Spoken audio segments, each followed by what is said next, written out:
오늘 이 시간 하나님이 저희들에게 주시는 말씀은 신약 성경에 있는 요한복음 12장입니다. 요한복음 12장 12절에서 19절 말씀까지 저희들이 보도록 하겠습니다. 신약 성경 167면에 있는 요한복음 12장 12절에서 19절 말씀까지 보도록 하겠습니다. 하나님의 말씀을 받도록 하겠습니다. 그 이튿날에는 명절에 온 큰 무리가 예수께서 예루살렘으로 오신다는 것을 듣고 종려나무 가지를 가지고 맞으러 나가 외치되 호산나 찬송하리로다. 주의 이름으로 오시는 이 곧 이스라엘의 왕이시여 하더라. 예수는 한 어린 나귀를 보고 타시니 이는 기록된 바 시온에 따라 두려워하지 말라. 보라, 너희 왕이 나귀 새끼를 타고 오신다 함과 같더라. 제자들은 처음에 이 일을 깨닫지 못하였다가 예수께서 영광을 얻으신 후에야 이것이 예수께 대하여 기록된 것인가 사람들이 예수께 이같이 한 것임이 생각났더라. 나사로를 무덤에서 불러내어 죽은 자 가운데서 살리실 때에 함께 있던 무리가 증언한지라. 이에 무리가 예수를 맞음은 이 표적 행하심을 들었음이로라. 바리새인들이 서로 말하되 볼지어다 너희 하는 일이 쓸데없다. 보라, 온 세상이 그를 따르는도다 하니라. 아멘. 오늘은 고난주일입니다. 다른 말로 종려주일이라고도 부릅니다. 예수님께서 이제 마지막 공생애를 마무리하시는 가운데 우리의 구원을 완성하시고 하나님의 계획을 완성하시기 위해서 이제 예루살렘으로 입성하는 장면이 오늘 말씀입니다. 여러분, 한 나라의 왕이다 또는 기인이다 또는 성인이다 이러고 하면 그 사람들이 여러분들 생각에 어떠한 모습으로 우리 앞에 나타날 것 같습니까? 여러분들은 대통령이 온다 그러면 여러분들은 대통령의 모습이 어떨 거라고 상상을 하십니까? 한 나라의 정상이 한 다른 나라를 방문할 때 보면 그 맞이하는 예식이 참 화려하죠. 비행기에서부터 내리는 순간부터 시작을 해서 목적지에 도착할 때까지 최고급 자동차로 모셔가지고 최고급 자동차로 호위하는 가운데 수많은 경찰들이 호위하고 경호원들이 함께하는 가운데 안전하게 목적지까지 도착할 수 있도록 해주거든요. 우리가 생각하는 왕 또한 그렇습니다. 화려한 모습으로 나타날 거라고 생각을 했어요. 근데 예수님께서는 아이러니하게도 그러한 모습은 전혀 없었습니다. 말도 아니고 나귀 새끼를 타고 예루살렘으로 입성을 합니다. 그것도 자기 나귀 새끼가 아닌 남의 나귀 새끼를. 제자들이 그 모습을 보고 이 예수님을 맞이하는 이 백성들이 보고 과연 예수님을 어떠한 모습으로 상상을 했을까요? 성경책은 또는 수많은 신학자들은 예수님을 겸손의 왕이라고 부릅니다. 그래서 예수님께서는 나귀를 타고 입성을 하시거든요. 그리고 화려한 레드카펫이 아닌 겉옷으로 깔아주는 길을 들어오십니다. 화려한 군합대가 아닌 수많은 사람들이 정려나무 가지를 들고 흔들면서 맞이합니다. 여러분들한테 물어보겠습니다. 지금 이 백성들이나 예수님과 함께하는 제자들이나 그리고 그 자리에 함께했던 바리새인들이나 예수님을 구주로, 예수님을 그리스도로 생각하고 맞이했을까요? 어땠을까요? 이들은 안타깝게도 예수님을 온전하게 이해하고 있지 못했습니다. 사람들은요, 종려나무 가지를 들고 호산나 호산나 다윗의 자손이여 하면서 맞이했지만 이들이 진정으로 맞이했을까요? 5일 후에 그들의 모습은 어떻게 됐는가요? 그들은 다 예수님을 배신했어요. 십자가에 못 박으라고 아우성을 쳤어요. 과연 이들은 이때 무슨 생각으로 예수님을 맞이했을까요? 제자들은 어때요? 제자들은 예수님과 3년을 같이 했습니다. 같이 하는 가운데 예수님께 하나님의 말씀으로 가르침도 받았고요. 수많은 이적과 기적들을 보고 또 함께 해왔어요. 근데 제자들은 어떨까요? 예수님이 나귀를 타고 예루살렘으로 입성하는 그 모습을 보면서 제자들은 그리스도로 예수님을 맞이했을까요? 우리의 구주로 예수님을 맞이했을까요? 그렇지 못했다는 거예요. 오늘 본문의 말씀에 보면 뭐라고 나와 있냐면요. 자, 15절에 보면 이는 기록된 바 시온에 따라 두려워하지 말라. 보라, 너의 왕이 나귀 새끼를 타고 오신다 함과 같더라. 제자들은 처음에 이 일을 깨닫지 못하였다가 예수님이 영광을 얻으신 후에야 이들이 알게 되었다라고 얘기를 해요. 그 모습을 보고 안타깝게도 제자들도 예수님을 온전하게 이해하지 못하고 있었음을 알 수가 있습니다. 바리새인들은요, 오히려 이 모습을 보고 유의치고 깨달은 것이 아니라 어떻게 하면 저 예수를 잡아 죽일 것인지를 궁리를 하고 또 예수님을 죽일 마음을 더 굳게 먹게 되는 사건이 바로 이 사건이거든요. 왜요? 예수님이 들어오니까 수많은 이스라엘 민족들이 종려감을 가지고 두고 예수님을 환영을 해요. 그러니까 19절에 뭐라고 얘기를 해요? 바리새인들이 서로 말하되 볼지어다 너희 하는 일이 쓸데없다. 보라 온 세상이 그를 따르는도다 라고 시기 질투를 하고 있습니다. 예수님이 이 땅에 오시는 진정한 이유를 사람들은 알지 못했다라는 거예요. 조금이라도 알고 있었다면 절대로 예수님을 부인할 수가 없습니다. 안타깝게도 그 무리 속에 제자들도 함께 했다라는 거예요. 예수님이 잡히시자 제자들은 다 도망가 버렸습니다. 베드로는요. 하나님 예수님께 신앙의 고백까지 드렸던 베드로는 어떻습니까? 최후의 만찬의 자리에서 죽어도 예수님과 함께 하겠다라고 결단과 결심을 했던 제자들의 모습은 어떻습니까? 예수님을 배신하는 제자가 나옵니다. 예수님을 저주하고 부인하는 제자가 나옵니다. 예수님을 버리고 다 도망가 버립니다. 바리새인들은 어떻게 하면 저 예수를 잡아 죽일 것인지 궁리를 하고 있습니다.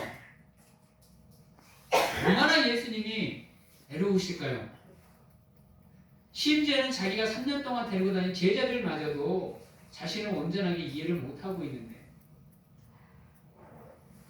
우리는 어떻습니까?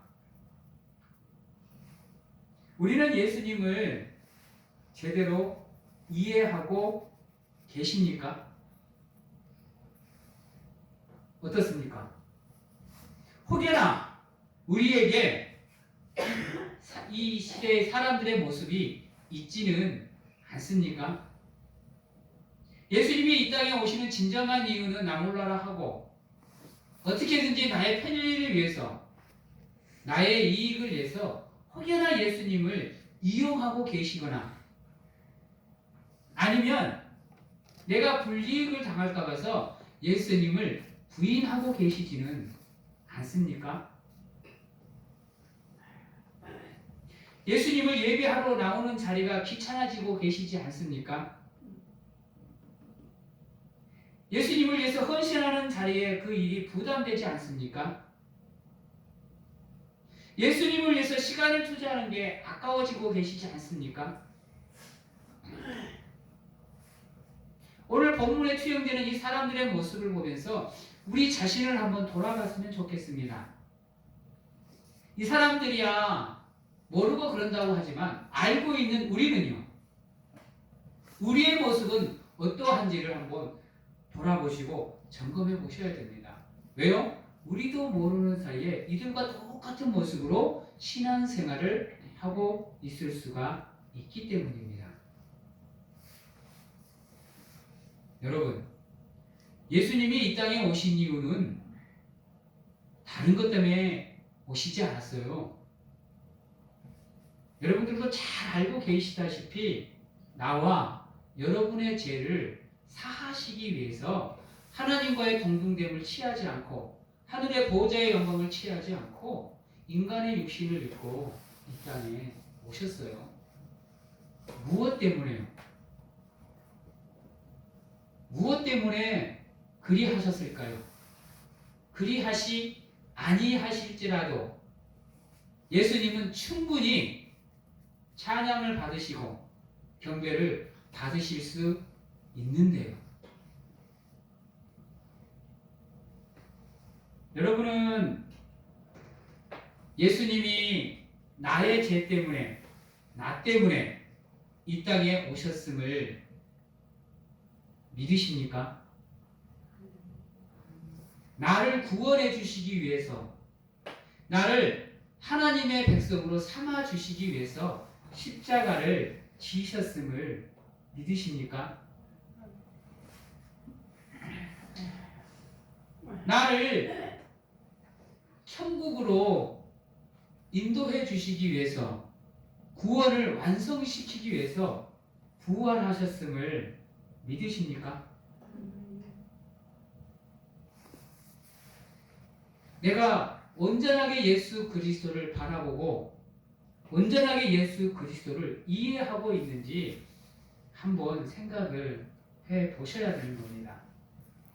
그저 아무런 문제가 없다고 그냥 그저 그렇게 편안하게 주어지는 삶에 살아가고 있는 모습은 아닌지, 아니면 어떻게든지 예수님을 위해서 하나라도 더 드리기 위해서 노력하고 있는지, 예수님을 사모하는 이 예배의 자리가 소중함을, 귀함을 알고 계시는지, 예수님이 나를 위해서 십자가를 지시고 돌아가셨던 그 은혜가 감사하신지 돌아보시는 가운데 여러분들의 잘못된 생각들과 자리를 버리시고 하나님의 은혜 안으로 들어오셔야 됩니다. 십자가 앞으로 오셔야 돼요. 말씀 위에 굳건하게 서셔야 됩니다. 하나님 앞에 서서 그분께 인정받을 수 있는 삶을 살기 위해서 노력을 하셔야 되는 겁니다. 얼마나 예수님께서 제자들에게 나는 죽어야 돼, 그리고 3일 후에 난 다시 부활할 거야, 살아날 거야를 3번을 가르쳐 주셨어요. 그런데도 예수님이 십자가에 못 박혀 돌아가시자 이 제자들은 아무 생각 없이 다시 삶의 현장으로 돌아가 버립니다. 예수님께서 복음을 전해야 됨을, 천국을 전파해야 됨을, 하나님의 말씀을 선포해야 됨을 제자들에게 가르쳐 줬음에도 불구하고 이들은 다시금 삶의 현장으로 돌아가 버려요. 다시금 베드로를 찾아가면서 예수님은 무슨 생각을 하셨을까요? 해초리 한 100개를 준비해야 된다고 생각을 했을까요? 아니면 가서 여러분 어떻게 혼을 내야 이놈이 다시금 정신을 차리고 죄를 짓지 않을까라고 생각을 했을까요? 지금도 우리의 삶의 모습을 바라보면서 예수님은 무슨 생각을 하고 계실까요? 혹여나 예수님이 에이씨 괜히 십자가를 졌나봐 후회하시지는 않을까요? 이놈들 구원해줬더니 맨날 내 마음만 아프게 하고 한탄하고 계시진 않을까요? 한번 조금 무거운 말씀이지만 여러분들의 삶을 하나님의 예수 그리스도의 십자가 앞에서 말씀에 비추어서 한번 돌아보셔야 됩니다. 그리고 난 다음에 이후의 삶 속에서는 온전히 예수 그리스도 하나님 성령님을 이해하시는 가운데 그분이 원하는 삶의 모습으로 나가기 위해서 노력을 하셔야 돼요. 복받기 원하시잖아요. 하나님이 나와 함께 해주길 원하시잖아. 그분이 나와 동행하면서 나를 지켜주시고 또 내 가정도 지켜주시고 내 건강도 지켜주시고 자녀도 지켜주시고 내가 하는 모든 계획을 지켜주시기를 원하시잖아요. 그러면 나도 하나님께 그것을 원하는 것만큼 나도 하나님이 원하는 것을 해야 되지 않겠어요? 근데 우리 하나님은 거창한 것을 원하지 않아요. 우리한테 수천억, 수백억을 가져라 말 안 해요. 만약에 구원을 받는 조건이 우리가 가지고 있는 재산이다 그러면 하나님께서 구원의 조건으로 야 구원 받으려면 100억 갖고 와야 돼 라고 얘기하면 우리는 구원 받을 수 있을까요?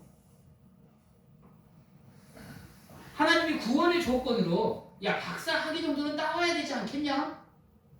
라고 얘기하면 우리는 불쌍해서 어떻게 해? 야 구원을 받는 조건이 사진 결정하고 건장해야 돼 라고 얘기해버리면 나부터 어떻게 해요? 나부터. 근데 우리 하나님은 그런 거창한 것을 원하는 게 아니란 말이에요. 우리 하나님이 구원의 조건으로 제시하는 건 딱 하나예요. 믿음. 그거 하나면 예수님께서는 모든 것을 다 포용해 주겠다고 다 이해해 주겠다고 얘기하고 있어요. 쉽지 않으세요? 100억 버는 것보다 박사 학위 따는 것보다 하나님께서 참 쉬운 길을 제시해 주셨잖아요. 예수 그리스도의 이름만 믿으면 그분만 믿으면 어떠한 사람이나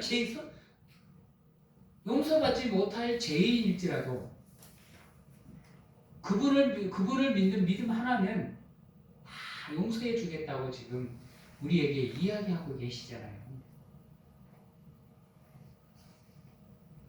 우리의 삶을 돌아보시는 가운데 한번 찾아보세요. 혹여나 이들과 같은 모습이 우리에게 있지는 않는지,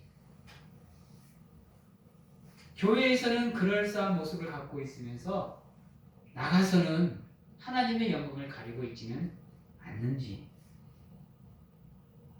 말씀을 매일 읽으면 뭐 할 거예요? 찬양을 잘하면 뭐 할 거고,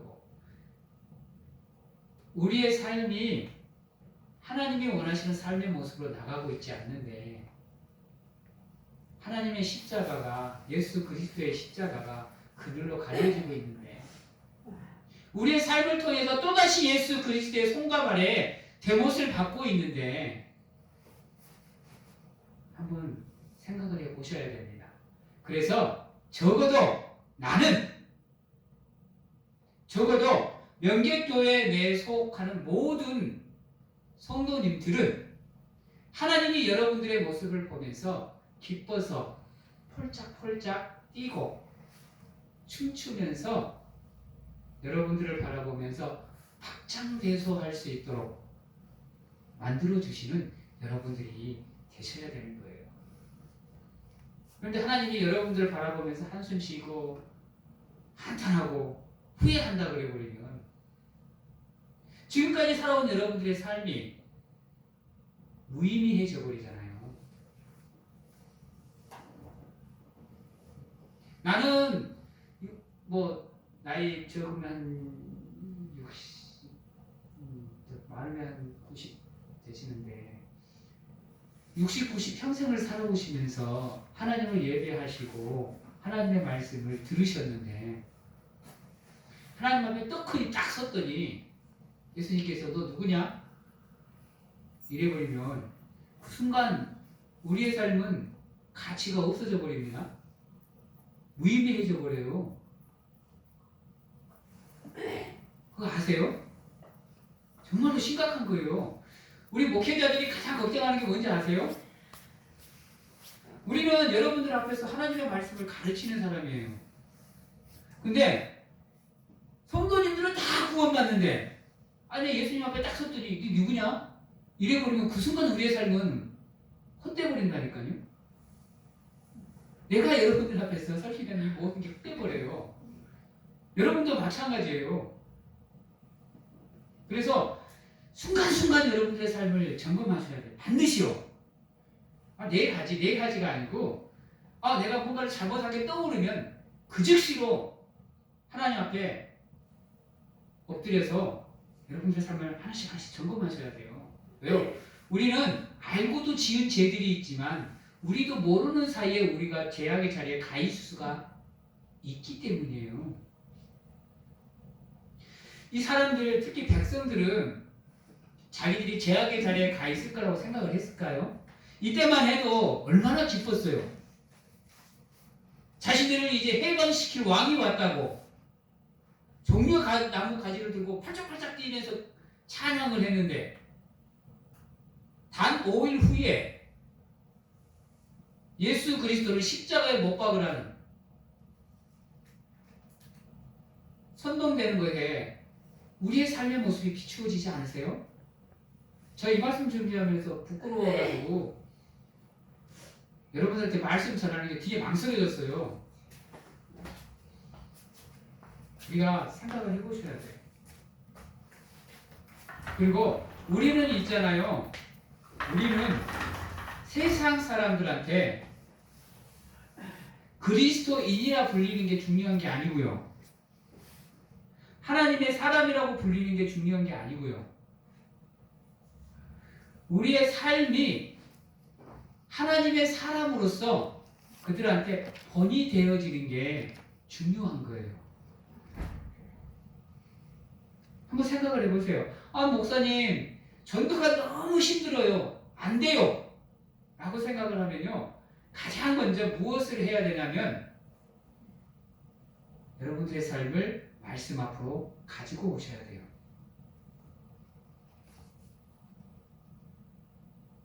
여러분, 우리는 하나님을 사랑하는 사람들입니다.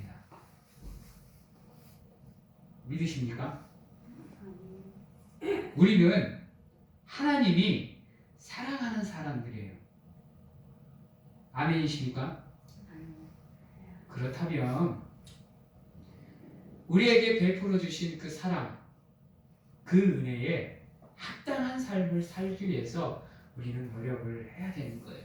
힘들지만 예배하는 자료 한 번 더 나오기 위해서 노력을 하셔야 되고요. 힘들지만 하나님 앞에 한 번 더 기도하기 위해서 노력하셔야 되고요. 힘들지만 한 번 더 하나님을 찬양하기 위해서 노력하는 우리가 되어야 되는 겁니다. 그래야 여러분이 모여서 이루어가는 이 하나님의 공동체가 온전하게 이루어져 갈 수가 있는 겁니다. 이 앞에 걸려있는 이 십자가가 부끄럽지 않는 공동체가 되어야 되는 겁니다. 우리로 인해 하나님의 이름이 욕되지 않는 하나님의 모임이 되어야 되는 거예요. 그러기 위해서 여러분이 예수님을 다시금 생각을 하셔야 됩니다. 주님은 왕으로 이 땅에 오셨어요. 주님은 구주로 이 땅에 오셨어요. 주님은 그리스도로서 이 땅에 오셨습니다. 누구를 위해서요? 나를 위해서요. 절대로 잊어버리지 마시기 바랍니다. 십자가를 보시거든 가장 먼저 나를 돌아볼 수 있는 여러분이 되셔야 돼요. 그러한 삶을 통해서 온전히 하나님께 영광을 돌리시고 여러분들의 믿음을 성장시키기 위해서 늘 노력하시는 귀한 성도님들이 다 되시기를 주님의 이름으로 축원합니다. 기도하겠습니다.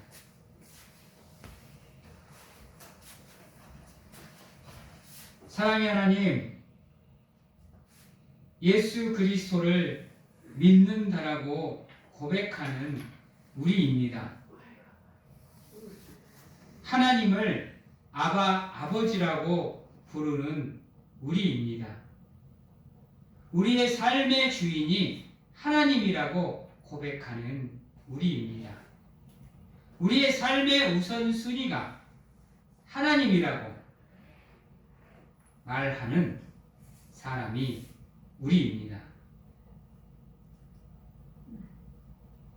그러나 그렇지 못한 삶을 통해서 하나님의 마음을 실망케 하고 아프게 하는 것 또한 우리입니다. 하나님, 불쌍히 여겨 주시옵소서. 주의 자비와 긍휼을 베풀어 주시는 가운데 어떠한 삶의 순간에 있어서 절대로 하나님을 떠나고 하나님을 부인하고 하나님을 외면하지 않도록 우리의 삶을 붙잡으시고 인도하시고 주장하여 주시옵소서.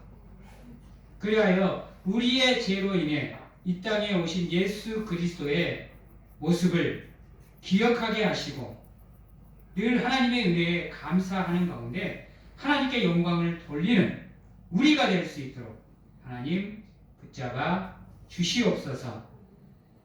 하나님, 세상에서 살아갈 때도 하나님의 사랑으로 무장하고 모든 영혼을 사랑해 줄 수 있는 마음을 가질 수 있도록 하나님 붙잡아 주시고 서로가 서로를 그리스도의 마음으로 사랑하고 바라보게 하는 가운데 서로를 위해서 중보하는 저희들이 될 수 있도록 하나님 인도하여 주시옵소서. 그리하여 성령이 힘써 지키라 한 하나됨을 지켜나가는 가운데 이 땅에 하나님의 뜻을 이루어 나가는 우리 교회, 우리 성도님들이 될 수 있도록 하나님 축복하여 주시옵소서. 지금은 우리를 죄에서 구원하시기 위해 이 땅에 오신 예수 그리스도의 은혜와 세상 끝날까지 저희들과 동행하시는 하나님 아버지의 사랑하신 것, 세상 어느 곳에 가서 무엇을 하든지 간에 저희들을 지키시고 보호하시는 성령님의 교통하심이 오늘 이 자리에서 예수 그리스도의 십자가를 묵상하는 가운데 우리의 삶을 돌아보고 하나님이 원하시는 삶의 모습으로 나가고자 확신하고 결단하는 귀한 하나님의 성도님들 머리 위에와 가정과 직장, 자녀와 건강 위에 지금부터 영원토록 함께 하시기를 축원하옵나이다. 아멘.